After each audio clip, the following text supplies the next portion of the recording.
In this video, we are going to make a word cloud, this time using wordart.com. So I'm going to click create, and it's going to give me some options, but I'm just going to start from scratch. So to import my text, I'm going to click import here, and I'm just going to paste the text here. You aren't seeing it on the screen, but I went online and I again have the complete text of the first book of the Harry Potter series. And on GitHub, you can find the complete text. So I just copied that, and I'm just going to paste it right here. So there it is. And there are some options down here at the bottom. Remove common words, so we're not going to see the and things like that. We're going to remove the numbers.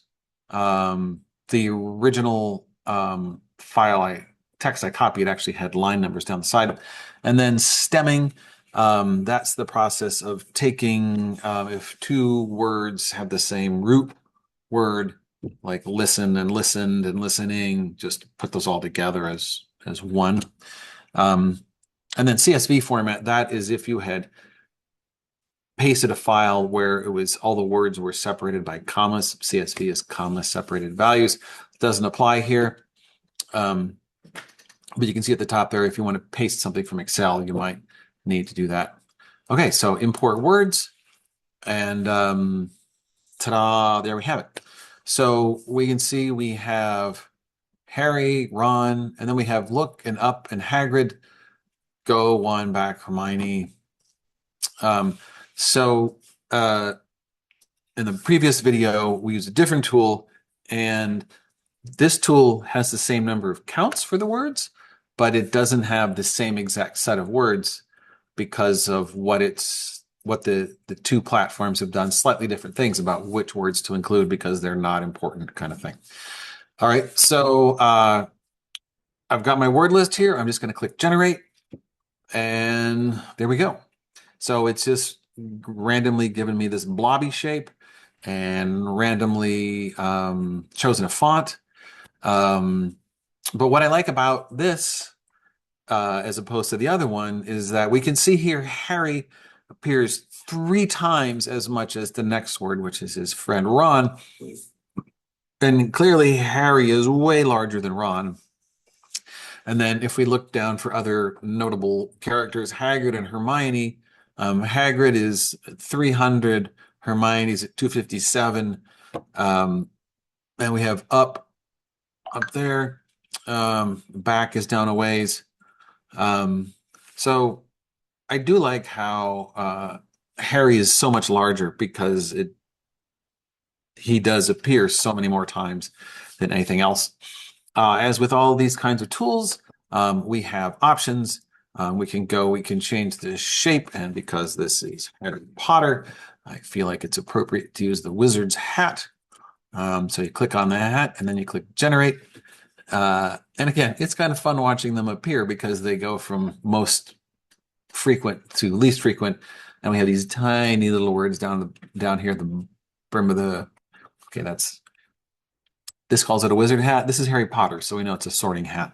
And then you can change the fonts. You can, make them all the same, whatever you want. So there you go. I just wanted to try something different. You can change the colors, etc. So this one makes it really obvious who the star of the book is. I mean, it is the first word of the title is his first name. And everything else is scaled. We can go back here to words and my word list. So it'll make me redo it. I thought there's a way, thought I could see. Oh, there we go. We're just taking a second to load. We could go down here and we could tell it to ignore the little ones. But as far as I'm aware, it's a pretty manual process of clicking on them each. There probably is a way to ignore words that appear less than a certain number of times, but I didn't play with it enough to figure that out. So right there is wordart.com. It's nice. And the thing that I like about it mostly is that it does a better job of scaling the biggest one, making them stand out. Now, because the most common word does appear what, three, four times as often, three times as often as the next, it really does kind of skew everything. And everything else is way smaller than the most common word. I hope this has been helpful.